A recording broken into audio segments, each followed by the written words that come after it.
Hello guys the Rajya Sabha movie నుంచి rebel song అయితే వచ్చేసింది భయ్య. సాంగ్ అయితే నెక్స్ట్ లెవెల్ ఉంది కానీ ఫ్యాన్స్ని కొద్దిగా డిసప్పాయింట్ చేసింది. అది కూడా టైమింగ్ వల్ల. ఈవినింగ్ 6 కల్లా సాంగ్ రిలీజ్ చేస్తామన్నారు. ఆల్మోస్ట్ 8:30 అయిపోయింది సాంగ్ రిలీజ్ చేయడానికి.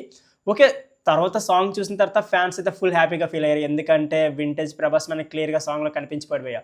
సో సాంగ్ గురించి డీటెయిల్గా మాట్లాడుకుందాం. వీడియో చాలా ఇంట్రెస్టింగ్ ఉంటుంది. ఎక్కడ కూడా స్కిప్ చేయకుండా లాస్ట్ వచ్చారండి. ఖచ్చితంగా మీకు ఆ సాంగ్ ఎలా అనిపించిందో కామెంట్ చేయడం మర్చిపోకండి. ఇక లేట్ చేయకుండా వీడియోని అయితే స్టార్ట్ చేసేద్దాం.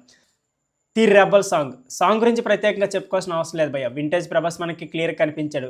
సో ఇక రెబల్ సాంగ్ విషయానికి వస్తే సాంగ్ మీరు కరెక్ట్గా అబ్జర్వ్ చేశారో లేదో తెలియదు కానీ ప్రభాస్ అన్న రియల్ లైఫ్కి ఖచ్చితంగా మ్యాచ్ అయ్యే ఛాన్స్ అయితే గట్టిగా కనిపిస్తుంది భయ్య.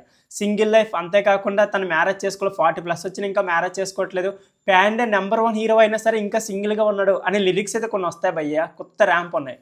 ఈ సాంగ్లో కొన్ని రిఫరెన్స్ చూపించారు భయ్య. ఆ రిఫరెన్స్ అయితే నెక్స్ట్ లెవెల్లో ఉన్నాయి. అంటే ప్రభాస్ ఓల్డ్ మూవీ అయిన ఈశ్వర్ మూవీ నుంచి రీసెంట్గా వచ్చిన కల్కి మూవీ వరకు క్లిప్స్ అయితే వేసుకుని వస్తారు. ఆ క్లిప్స్ అయితే చూడడానికి బాబోయ్ నెక్స్ట్ లెవెల్లో ఉన్నాయి భయ్య. ఓవరాల్గా సాంగ్ మాత్రం పిచ్చగా వేస్తుంది. ఆల్మోస్ట్ మళ్ళీ ప్రభాస్ని మనం వింటేజ్ క్లియర్గా చూడబోతున్నాం భయ్య.